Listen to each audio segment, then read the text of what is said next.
Hello friends, मी तुमचीच मैत्रीण संजना. मस्त गेली ना दिवाळी? चला, आजच्या व्हिडिओमध्ये फ्रेंड्स मी तुम्हाला 45 ते 55 या वयोगटातील लोकांनी कोणत्या पॉइंट्सवर जास्त फोकस करावा हे सांगणार आहे. असं म्हणतात, बालपणीचे आपली हेल्थ हे आपल्या संपूर्ण आयुष्याचं फाउंडेशन असतं. अगदी तसंच रिटायरमेंट नंतरच्या आयुष्याची हेल्थ हे सुद्धा 45 ते 55 या वयोगटातील आपल्या हेल्थवर ठरते. यासाठीच या वयामध्ये आपण आपल्या सवयींमध्ये कोणते बदल करावेत आणि त्यासाठी काय आवश्यक आहे हे मी तुम्हाला या व्हिडिओमधून सांगणार आहे. कारण या वयामध्ये महिलांमध्ये मेनोपॉजचा पिरियड असतो, तर पुरुषांमध्ये प्युबर्टी पिरियड असतो. थोडक्यात काय, तर हार्मोनल चेंजेस जास्त असतात.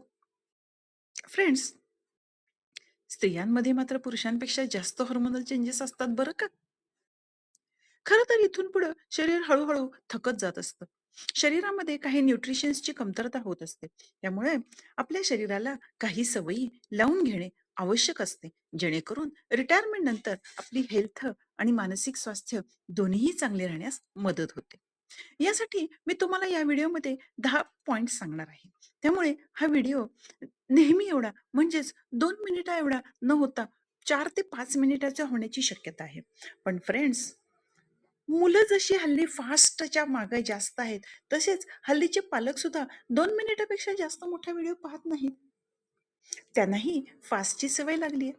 परंतु या 10 पॉइंट्स जर तुम्ही पाहिले, तर तुम्हाला नक्की त्याची मदत होईल याची मी खात्री देते. त्यामुळे हा व्हिडिओ नक्की शेवटपर्यंत पूर्ण पहा. आणि हो, जर चॅनलला सबस्क्राईब केलं नसेल, तर मात्र सबस्क्राईब करा हं.